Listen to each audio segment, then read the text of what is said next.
when Trump was going to become president before, 8 years ago, we were all talking about how Mexico was going to pay for the wall. He said it consistently.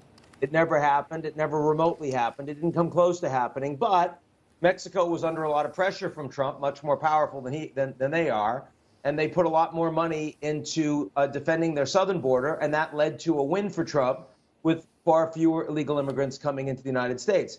That is precisely what he is doing with all of these wild exaggerations of Canada being the 51st state and he's going to take back Panama Canal. It's not going to happen. But, I mean, those countries are under a lot of pressure. If you want to see how they're going to react, just take a look at Mark Zuckerberg in the last week and apply that to a country.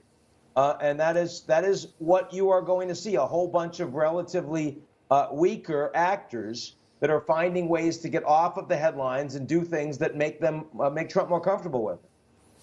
Yeah, essentially, basically, to be blunt about it, everybody's sort of sucking up to Trump right now. So let me say that.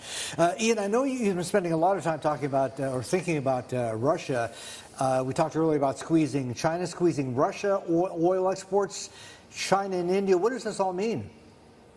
Yeah, Biden, of course, has just put significant additional sanctions against Russian oil export, which takes a whack at India, takes a whack at China, and also increases oil prices, something that Biden was completely unwilling to do before his election because it was going to affect oil prices at the pump in the United States. He doesn't want inflation to go up, but he can do it now. And I think what's interesting is all those people that said, oh, Trump's going to give away the store to the Russians. I don't see that. Trump is now saying it's going to probably take 6 months to get to a ceasefire as opposed to 1 day.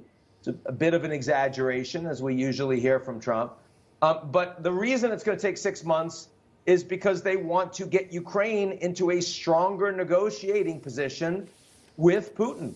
That is not, sort of throwing Ukraine out. That's actually ensuring that it doesn't look like a loss under Trump. And I don't think that these energy sanctions are going to be unwound under Trump.